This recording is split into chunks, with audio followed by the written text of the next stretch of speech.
Salut à tous, c'est Ricardo et aujourd'hui on se retrouve pour une nouvelle vidéo.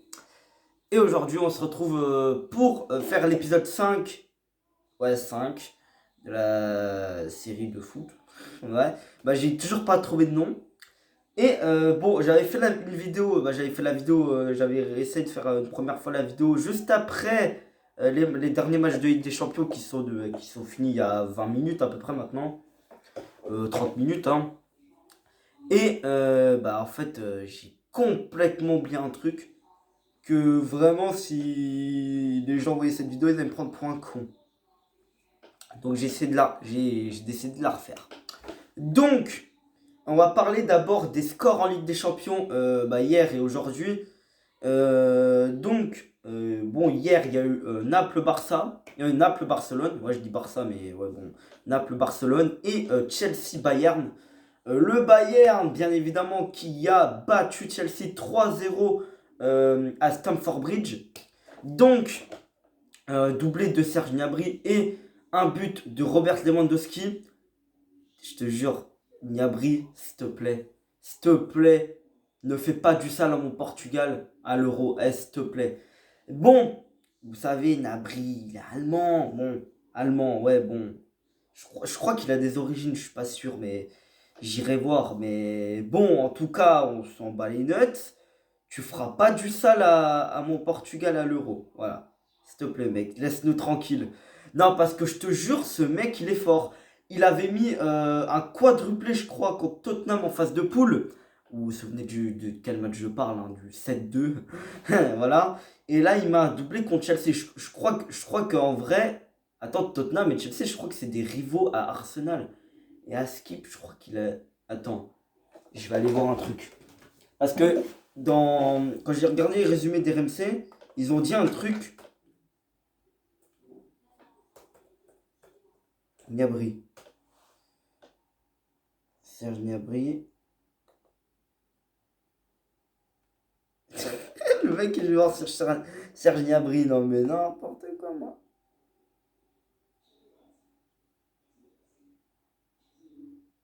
Voilà ce que je disais. Il a des origines. Il a un père ivoirien. Oui, je suis sur Wikipédia. Voilà, tout s'explique cela. Il a joué à Arsenal. Voilà, il a joué à Arsenal. Donc, à mon avis, il s'est dit Tottenham et Chelsea, je les aime pas. Non, je les aime pas trop, non. Donc, je vais bien faire du sale. Et c'est ce qu'il a fait. C'est ce qu'il a fait. Oui, puis, bien évidemment, on n'oublie pas la présence conséquente de Monsieur Robert Lewandowski. Voilà aussi. Qui est énorme. Hein, voilà, on va pas le dire. On va le dire également. Tout à fait. Donc 3-0, je me disais, ouais, le Bayern, de toute façon, voilà, ils vont se qualifier au match retour, tranquille, pépèrement, ils peuvent faire un 0-0, on s'en bat les nuts. Donc, on a aussi Naples-Barcelone. Donc, un partout quand même. Je savais que le Napoli allait faire match nul, ou même, pouvais voir qu'ils allaient gagner. Pour moi, je pensais qu'ils allaient gagner aussi. Parce que c'est le match au San Paolo, c'est pas un stade comme les autres. De genre parce que Maradona jouait là-bas, de un. Et de deux, bah là-bas, la ferveur, mon gars, c'est. De ce que j'ai entendu parler, là-bas, c'est. Voilà quoi. Il y a une ferveur, mais elle est incroyable là-bas. Donc voilà. On a aussi. Bah là, on a le Real Madrid qu'ils ont perdu aujourd'hui face à Manchester City 2-1. Avec un but quand même d'Isco qui a ouvert le score. Ensuite, il y avait un but de Gabriel Jesus et un but de Kevin De Bruyne sur penalty. Attendez, j'en reviens. Oh, t'arrêtes de faire des bêtises, toi. Voilà. Oh, tu fais pas de conneries, toi. T'arrêtes de faire des bêtises. Oui, donc Manchester City, ils ont gagné. Et carton rouge de Sergio Ramos aussi. Bah, normalement, il ne joue pas le match retour, du coup. Ce qui est logique. Donc, du coup, le Real sont dans la merde. Ils seront obligés de mettre deux buts. Seront obligés d'avoir deux buts d'écart sur Manchester City. À part s'ils mettent plus de deux buts, je crois. S'ils mettent plus de deux buts chez eux, à City, et bah, je crois ils se qualifient juste avec un but d'écart. Par exemple, je crois que si City... Attends que je dise pas n'importe quoi. Ouais, je crois que si par exemple le Real gagne 4-3, je crois que le Real il se qualifie, vu qu'ils auront mis plus de buts à l'extérieur. Donc du coup, le Real, il faut quand même qu'ils mettent plus de buts s'ils veulent avoir plus de chances de se qualifier, même si City ont genre un but d'écart, tu vois. Par exemple, s'ils gagnent 1-0, bah, le Real est éliminé, logique. Même s'ils auront fait 2 partout dans l'ensemble des deux matchs, mais ils seront éliminés vu que bah ils auront mis moins de buts à l'extérieur que City l'ont fait à Bernabeu. Donc voilà. Et bien évidemment, nous allons parler du match. Je pense que tous les Rodaniens attendaient.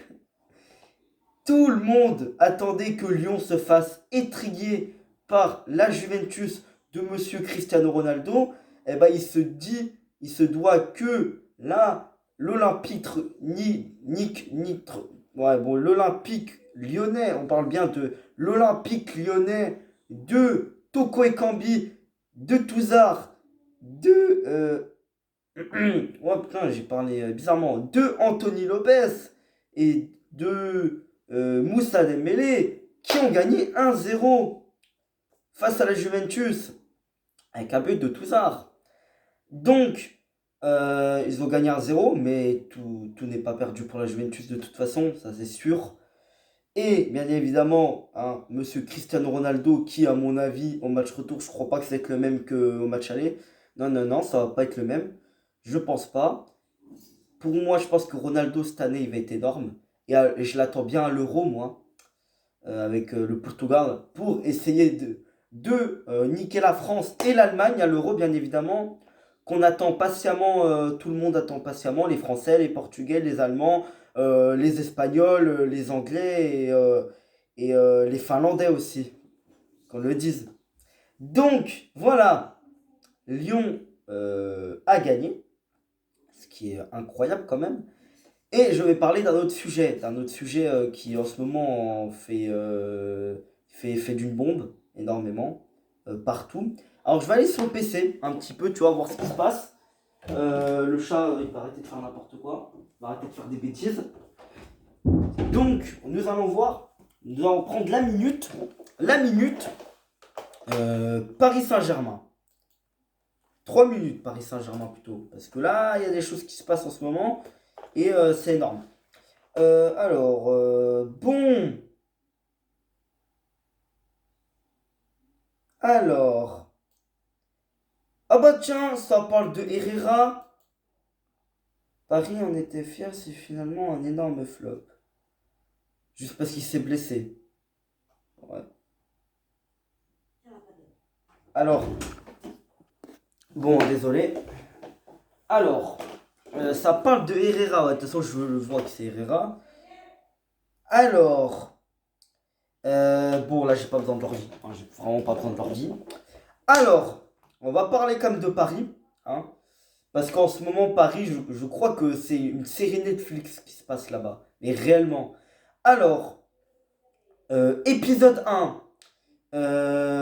Paris qui conserve Neymar, bien évidemment, dans le frigo, mais vraiment le frigo, voilà, le frigo, voilà, tout simplement, pour le mettre frais, mais frais pour Dortmund.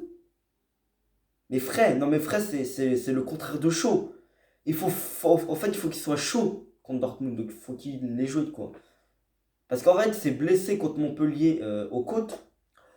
Donc, voilà, il n'a pas joué Nantes, il n'a pas joué Dijon en Coupe de France, il n'a pas joué Amiens, et il n'a pas joué Lyon aussi, il n'a pas joué 4 matchs. Non, je vais arrêter de parler comme ça. Non, mais sérieusement, il n'a pas joué 4 matchs. Il était chaud, il était au frais, voilà, jusqu'à Dortmund. Et du coup, il a joué Dortmund. Et bien évidemment, laissez deviner la prestation de Neymar. Mauvais. Alors, il n'a pas été horrible, il a mis un but quand même, qui pourrait permettre à Paris de pouvoir peut-être se qualifier au match retour. Mais ce qu'on peut constater, c'est bien évidemment un Mbappé complètement dégueulasse sur ce match aussi. Et bien évidemment, un monsieur Marco Verratti qui gâche tout en fin de match, bien évidemment. Un Marco Verratti qui était chaud. Et bien évidemment, un Marco Verratti qui ne sera pas là au match retour aussi.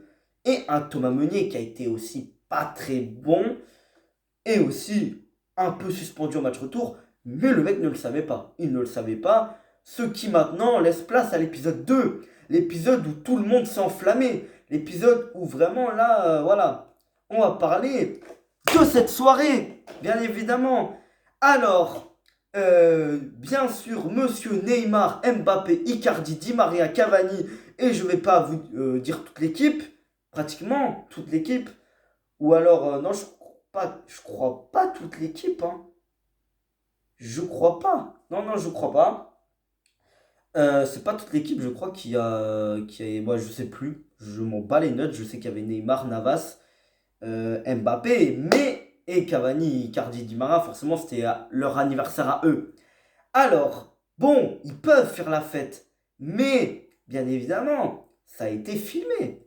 Donc, à Paris, je crois qu'à Paris, les séries Netflix vont être tous les années, à la même période, février-mars, vraiment tout le temps. Alors, désolé aux supporters parisiens qui pourraient le prendre mal, c'est la vérité. Honnêtement, c'est la vérité. Moi, j'aime bien Paris. Mais là, c'est la vérité. Là, ça commence vraiment à être énervant. Neymar également. Neymar, là, qui a fait aussi une déclaration après Dortmund, je ne vais pas vous la dire. Et bien évidemment, ce con, qu'est-ce qu'il a fait en fin de match contre Bordeaux? Il a écopé d'un carton rouge. Donc, il ne jouera pas un match de Ligue 1. Bon, un match, il y a 3 matchs à Paris, pour Paris. Il y a Dijon, donc là, le match qui ne jouera pas normalement. Et Lyon en Coupe de France et Strasbourg. Donc je pense qu'il jouera Lyon et Strasbourg quand même. Donc il sera bon, s'il ne se blesse pas, il sera bon pour le match retour. Mbappé, bon, en ce moment Mbappé, voilà.